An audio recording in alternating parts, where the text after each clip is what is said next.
आज हम पढ़ रहे हैं हिंदी व्याकरण का पाठ नंबर 6। पाठ नंबर 6 और पाठ का नाम है शब्द निर्माण। और शब्द निर्माण के अंतर्गत हम क्या पढ़ेंगे? उपसर्ग पढ़ेंगे। क्या पढ़ेंगे?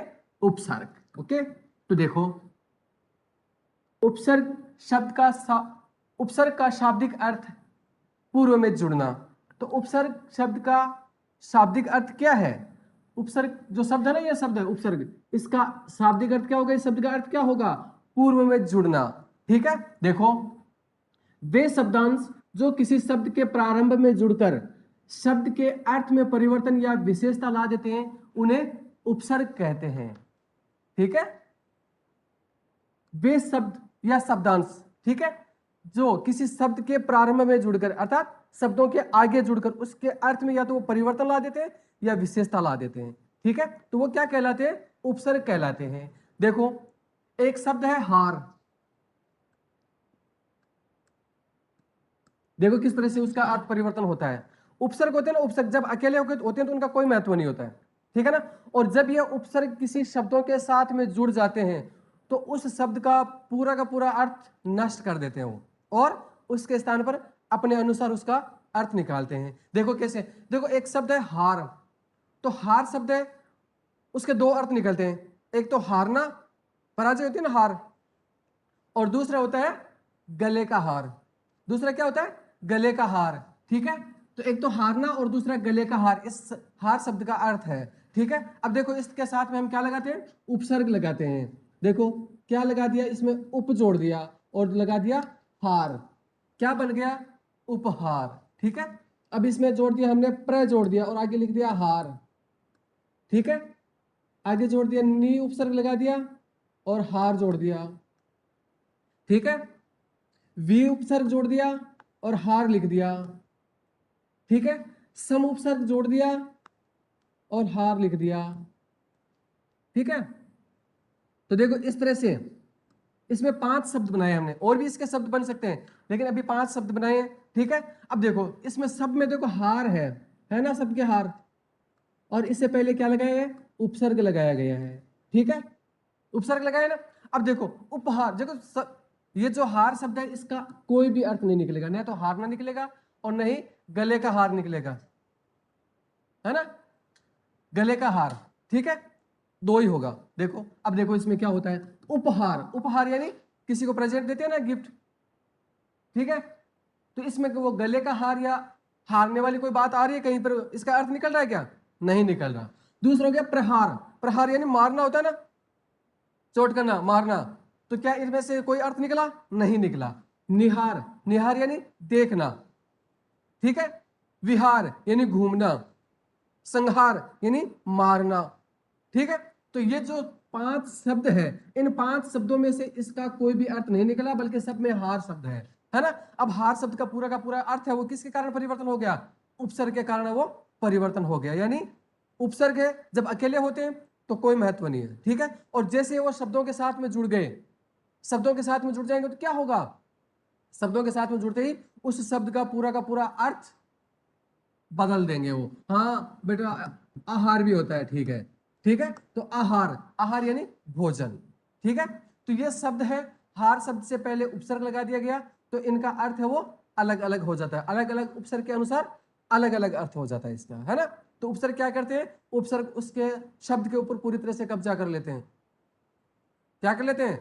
कब्जा कर लेते हैं और उसका अर्थ पूरी तरह से नष्ट कर देते हैं, पहले वाले अर्थ को, और अपनी ओर से नया अर्थ निकाल देते हैं। ठीक है ना, जैसे इसमें हार में हुआ। ओके, तो इसी तरह से वे शब्दांश जो किसी शब्द के प्रारंभ में जुड़कर शब्द के अर्थ में परिवर्तन या विशेषता ला देते हैं उन्हें क्या कहते हैं? उपसर्ग कहते हैं। क्या कहते हैं? उपसर्ग। ठीक है, उपसर्ग के भेद, उपसर्ग के कितने भेद हैं? उपसर्ग 3 प्रकार के होते हैं। कितने प्रकार के होते हैं? 3 प्रकार के उपसर्ग होते हैं। कौन से? तत्सम या संस्कृत के उपसर्ग, तद्भव या हिंदी के उपसर्ग, और विदेशी उपसर्ग। ठीक है, तो 3 प्रकार के उपसर्ग होते हैं, चाहे तो तत्सम कह दो, चाहे संस्कृत से कह दो। ठीक है, तद्भव कह दो, चाहे हिंदी के उपसर्ग कह दो, और एक होते हैं विदेशी उपसर्ग। ठीक है, तो आओ सबसे पहले हम पढ़ते हैं तत्सम उपसर्ग। और तत्सम पता है आपको, तत्सम शब्द कौन से हैं?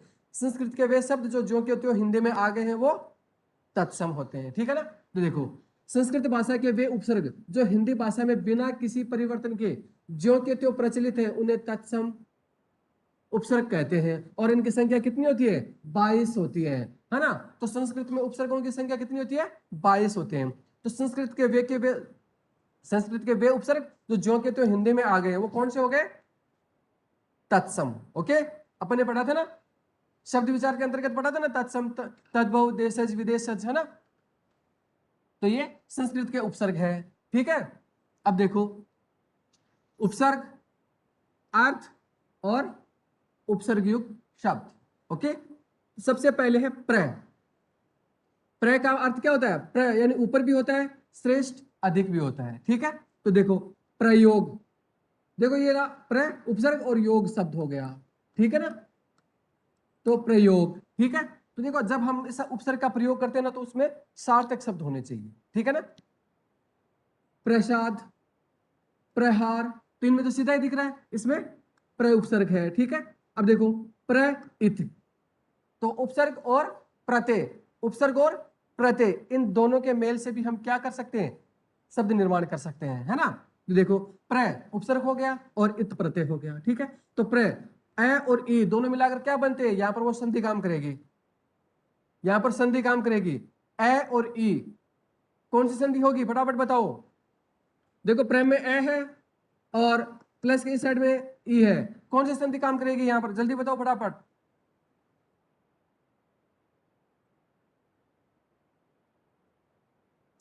संधि का नाम? नहीं बेटा, दीर्घ नहीं होगी, नहीं। यस, वेरी गुड जिज्ञासा, गुण, ग्रेट, वेरी गुड। यहां पर होगी गुण संधि हो जाएगी। ठीक है ना, तो प्र और ई दोनों मिलाकर क्या बन जाएगा? प्रेत। ए और ए बन जाएगा तो क्या बन जाएगा? प्रेत। प्र उन्नति, तो प्र में ए और ये ऊ दोनों मिल जाएगा तो क्या बन जाएगा? गुण संधि में होता है ना, ओ हो जाता है, जैसे सूर्योदय वाले, उसी तरह से क्या हो जाएगा? प्रोन्नति। ठीक है, प्रज्वल, इत, इत प्रत्यय भी जुड़ गया तो क्या हो जाएगा? प्रज्वलित। प्रछन्न, क्या हो जाएगा? प्रछन्न। प्रकार, प्रवाह, प्रलाप, प्रमाद, तो ये सारे के सारे किससे बने हुए शब्द हैं? उपसर्ग से बने हुए हैं, और उपसर्ग कौन सा? प्र उपसर्ग से बने हुए हैं। Okay, next.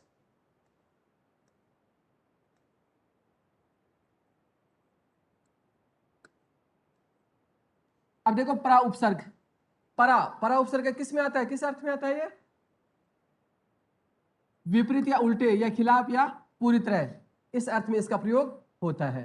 ठीक है, तो देखो पराकाष्ठा, परा उपसर्ग लग गया और काष्ठा हो गया। ठीक है, पराविद्या, पराभूत, है ना, परा अस्त तो परास्त, पराजय, है ना। तो इस तरह से परा उपसर्ग से ये शब्द बन जाते हैं।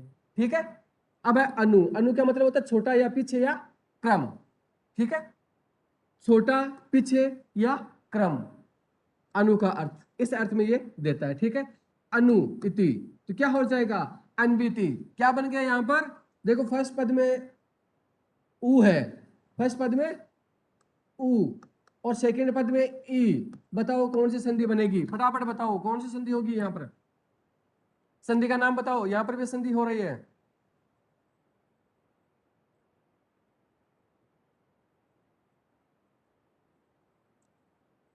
नहीं बेटा हर्षित, ये नहीं होगी, नहीं, गुण संधि नहीं होगी, नियम बदल गया है। नहीं, नहीं इसी का ये नहीं है बेटा। देखो फर्स्ट पद में उ है, यण संधि, वेरी गुड बेटा, बहुत अच्छे, है ना। फर्स्ट पद में उ है और सेकंड पद में ई है, और यहां पर देखो वैसे पहले हलंत भी है ना। तो ये संधि कौन सी हो जाएगी? यण संधि हो जाएगी। तो क्या बन गया? अनु इति, अन्विति, अनु आदेश, अनुआदेश, है ना, अनुदित, अनुदित। यहां पर कौन सी संधि हुई है? फर्स्ट पद में उ, सेकंड पद में उ, यहां पर कौन सी संधि हुई है? अलग ही संधि हो रही है यहां पर। वेरी गुड, ये कौन सी संधि है? दीर्घ संधि हो गई। ठीक है, अनुच्छेद। ठीक है, तो क्या बन जाएगा? अनुच्छेद, इसमें च का आगम हो जाएगा। ओके,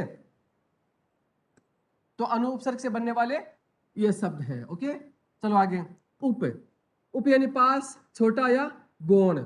ठीक है, जैसे उपहार, है ना, उपहार, उपकार, है ना। इस तरह से और भी बहुत सारे शब्द इसमें बनाए जा सकते हैं। उपेक्षा, उपेक्षा, उपसंहार, उपयोग, उपांग, है ना। तो इस तरह से ये शब्द बनाए जा सकते हैं। ओके।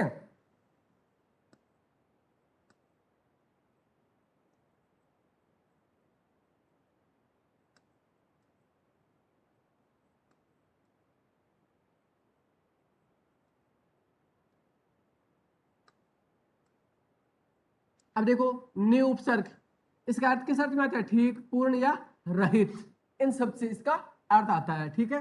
नि आय, नि आय, तो देखो क्या होता है, नी, नी शब्द में क्या है? ई। ठीक है। और यहां पर क्या है? आय, है ना, आ है। ठीक है। तो फर्स्ट पद में ई और सेकंड पद में कोई भी भिन्न स्वर हो, कोई भी भिन्न स्वर हो, तो क्या हो जाता है? ई का ये हो जाता है ना, यण संधि में। तो क्या बन गया? न्याय बन गया। देखो, ई का ये कर दिया और न आधा रह गया और आगे आ गया आय, है ना, आय आ गया ना, तो न आधा है, ये इसमें मिल जाएगा और ये पूरा हो गया, तो क्या बन जाएगा? न्याय बन जाएगा। ठीक है। उसी तरह से निअस्त, न्यस्त, ओके, नियोग, निनाद, निकाय, नियन और निसंग, इस तरह से इन शब्दों का निर्माण हो जाता है। ओके।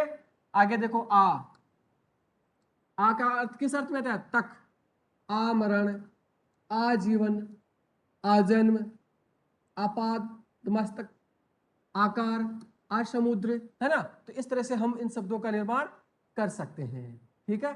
और इसमें आपको तीन तीन शब्दों वाले लिखने हैं। ओके। वे उपसर्ग से बनने वाले शब्द देखो, विशेष या रहित, वियोग, है ना, विकास, विजय, इस तरह से और दूसरे शब्द भी इसमें बनाए जा सकते हैं, है ना। तो देखो, वि इक्सा, तो यहां पर क्या बन गया? विक्सा। देखो, फर्स्ट पद में ई और सेकंड पद में भी ई है ना। तो कौन सी संधि हो जाती है यहां पर? कौन सी संधि होगी? जल्दी बताओ। वेरी गुड आयुषी, दीर्घ संधि, वेरी गुड। तो कौन सी हो गई यहां पर? दीर्घ संधि हो जाती है। दीर्घ संधि होती है, क्या होता है? दोनों के स्थान पर बड़ी ई हो जाती है। ठीक है ना। वी अस्त, वही अनुसंधि आ रही है ना। वी असन, व्युत्पन्न, व्यसन, व्यस्त, व्युत्पन्न, व्युपदेश, व्यूह, विषाद, विच्छन, विच्छिन्न और विच्छेद। तो इस तरह से हम क्या कर सकते हैं? वी के द्वारा और भी दूसरे हम शब्द बना सकते हैं, है ना। जैसे विकास, विजय, है ना, विनम्र।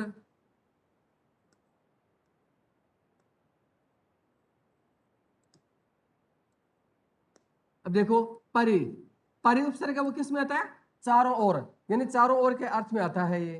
ठीक है। देखो, परि आप्त, है ना। तो ए फर्स्ट पद में ई है और सेकंड पद में कोई भी भिन्न स्वर होता है, तो कौन सी संधि होती है? यण संधि होती है। तो यहां पर क्या बन जाएगा? पर्याप्त बन जाएगा। वैसे यहां पर है परि, अवसान, पर्यवसान, पर्यंक, है ना, परिच्छेद, परिषद, परिवर्तन, परीक्षक, परीक्षा और पर्यावरण भी होता है ना, है ना। ये शब्द भी इसमें हम बना सकते हैं, है ना।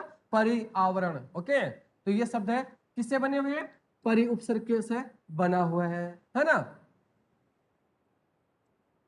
सम उपसर्ग, निकट, ठीक या अच्छा, इन अर्थ में इसका प्रयोग होता है। ठीक है। सम, देखो, सम उपसर्ग लगाते हैं तो क्या होगा? आगे कोई भी स्वर, व्यंजन है, सॉरी व्यंजन है, तो क्या होगा? ये जो मैं है वो किस में परिवर्तित हो जाएगा? अनुस्वार में परिवर्तन हो जाएगा इसका। ठीक है। तो देखो, और बीच में इसमें क्या होगा? सुट आगम होगा। ठीक है। इसमें ध्यान रखना बेटा, ठीक है ना। जिस तरह से हम बना रहे थे ना, संस्कृत बना रहे थे, है ना, उसी तरह से इसमें क्या होगा? सुट आगम होगा और बीच में स आ जाएगा। देखो, मैं का अनुस्वार हो गया और बीच में सुट आगम आ गया, तो स आधा रह गया और फिर क्या हो जाएगा? करण, क्या बन जाएगा? संस्करण बन जाएगा। उसी तरह से देखो, समकार, तो क्या हो जाएगा? इसमें भी क्या होगा? मैं का अनुस्वार हो गया, जो मैं है ना सम का, उसका अनुस्वार हो जाएगा और बीच में सुट आगम हो गया, तो सुट में स शेष बचता है। ओके। तो स आ गया और आगे कार जोड़ देंगे, क्या बन गया? संस्कार बन गया। उसी तरह से क्या बन जाएगा? संस्कृति बन जाएगा। क्या बन जाएगा? संस्कृति। और उसी तरह से बन जाएगा संस्कृत। ठीक है, इसका ध्यान रखना बेटा। ठीक है, और इसे वो भी संहार भी बना सकते हैं ना, संहार, और भी दूसरे हम शब्द बना सकते हैं। ओके,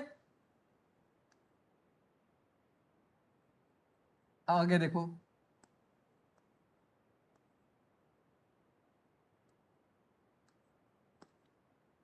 उत, उत उपसर्ग, उत यानी ऊपर, श्रेष्ठ या अधिक। ठीक है, उत है, उसका अलग अलग अर्थ भी हो सकता है ना, ऊपर या श्रेष्ठ या अधिक। देखो, उच्चारण, तो यहां पर च वर्ग है और इसमें तय वर्ग है, यानी तय हो तो क्या हो जाता है? तय वर्ग च वर्ग में चेंज हो जाता है ना। तो तय है वो किस में चेंज हो जाएगा? च में। तो क्या बन जाएगा? उच्चारण। ठीक है, ओके। देखो, अब यहाँ पर उत, तय आ गया, तय के आगे च है ना, फिर से च, तो ये तय च किस में से बदल जाएगा? च में बदल जाएगा। तो उच्चाटन, उत लंग, है ना, उत लंगन। मैंने आपको नियम बताया था संधि में कि फर्स्ट पद में तय वर्ग में से कोई भी और सेकंड पद में लय हो तो तय वर्ग है वो किस में परिवर्तन हो जाएगा? लय में बदल जाएगा, है ना। तो तय है वो किस में बदल जाएगा? लय में बदल जाएगा। क्या बन जाएगा? उल्लंघन।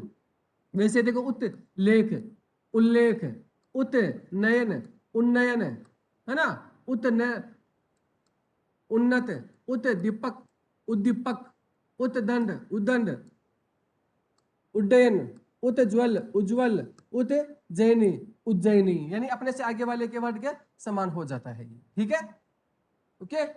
आगे देखो, अति, अधिक अर्थ में आएगा। ये किस अर्थ में आता है? अधिक अर्थ में। देखो, अति इत, यहां पर भी संधि हो रही है, दीर्घ संधि, है ना। तो क्या बन जाता है? अतीत बन जाता है। क्या बन जाता है? अतीत, है ना। ऐसे देखो, अति इव, अतीव, अति आवश्यक, अत्यावश्यक, अति अल्प, अत्यल्प, अति अधिक, अत्यधिक, अति छेद, अति छेद, है ना। तो इस तरह से इन शब्दों का निर्माण हम कर सकते हैं। और अतिसार भी आता है। ठीक है, अब देखो, प्रति, की ओर या पीछे, की ओर या पीछे, इस अर्थ में आता है। देखो, एक बात ध्यान रखना, आप जो भी ये संधि है ना, इस संधि में जिसके अंत में जो उपसर्ग है ना, जिसके अंत में या तो ई है या ऊ है, जैसे परी या अनु, है ना।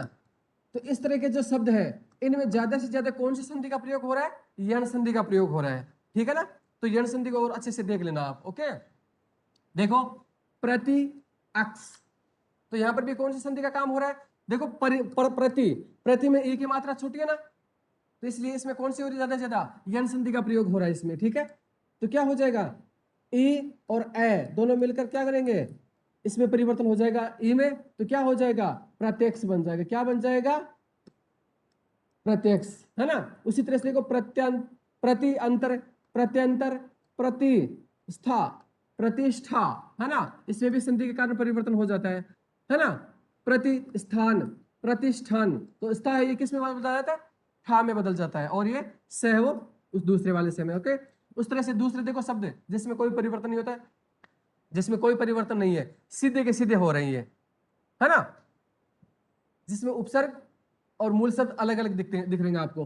देखो, प्रतिकार, प्रतिक्रिया, प्रतिहिंसा, प्रतिदिन, प्रतिवादी, है ना। तो इस तरह के शब्दों का आप प्रयोग कर सकते हो। ठीक है, आगे देखो, अधि उपसर्ग, ठीक अर्थ में आता है ये। ठीक है, अधिन, अधीन, अधि इस, अधिस, अधिस्थान,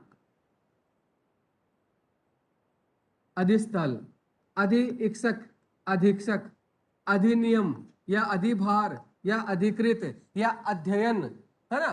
ऐसे बहुत सारे शब्द हैं जो अधि उपसर्ग से बने हुए हैं। ओके,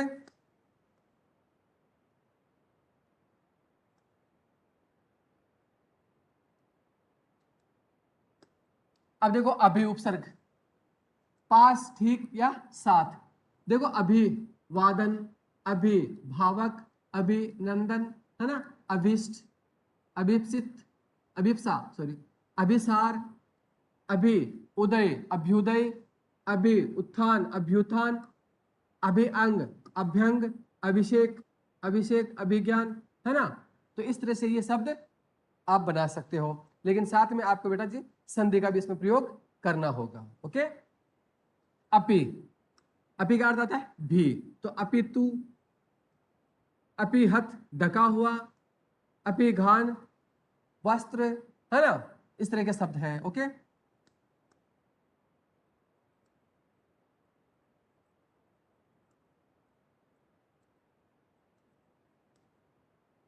सु, सु यानी अच्छा या श्रेष्ठ, ठीक है।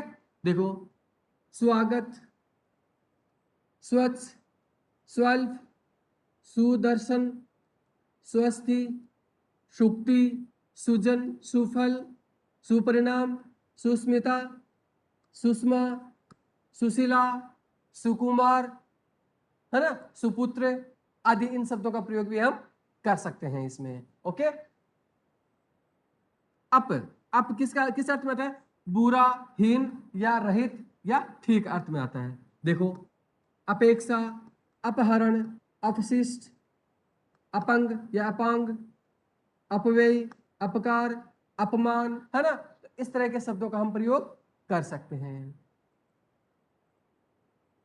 ओके, आगे देखो, अव, बुरा, हीन, रहित या ठीक, ठीक है। तो देखो, अवज्ञा, अवज्ञा, अवतरण, अवमानना, अवहेलना, अवशेष, अवबोध, अवलोकन, अवकलन, अवधारणा, अवतार, है ना।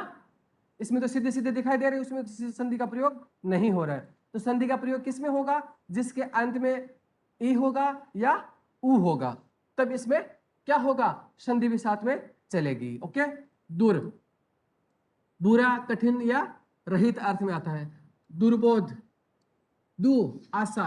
देखो यहां पर क्या होगा, हम क्या कर रहे हैं, यहां पर जो रह है ना, रह का यहां पर क्या हो रहा है? विसर्ग हो रहा है, ठीक है। तो जैसे इस शब्दों का प्रयोग होता है, क्या बनेगा? दुराशा, दुरुपयोग, दुरु है, दुर्गम, दुर्जन, है ना। तो इस तरह से आप इन शब्दों का प्रयोग करोगे। ओके, दुष्, बुरा, कठिन या रहित, दुष्चिंतन, दुष्कर्म, दुष्फल, दुस्साहस, दुस्शील, दुस्तर, दुष्चक्र और दुष्परिणाम। तो देखो इसमें बेटा आपका से या से वर्ग या से वर्ग आ रहा हो, तो हम इस से का क्या करेंगे? इस से का प्रयोग करेंगे, ठीक है। ओके, और जिसके अंत में प वाले आ रहे हैं, प फ है ना, या क आ रहा है, तो इसमें हम किसका प्रयोग करेंगे? इस से का प्रयोग करेंगे, ठीक है। ओके, निर, निर यानी बिना या रहित। देखो, निर्मल, निर्जन, निर्वय, निराकार, निरक्षर, निरीही, है ना। तो इन शब्दों का प्रयोग करेंगे हम। ओके,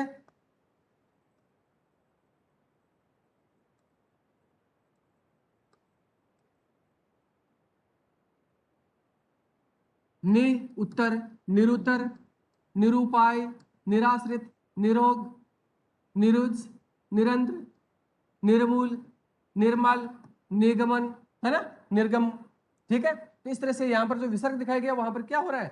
विसर्ग का रह हो जाता है, ठीक है। और इस तरह से ये शब्दों का निर्माण हो जाएगा, ठीक है। आगे देखो,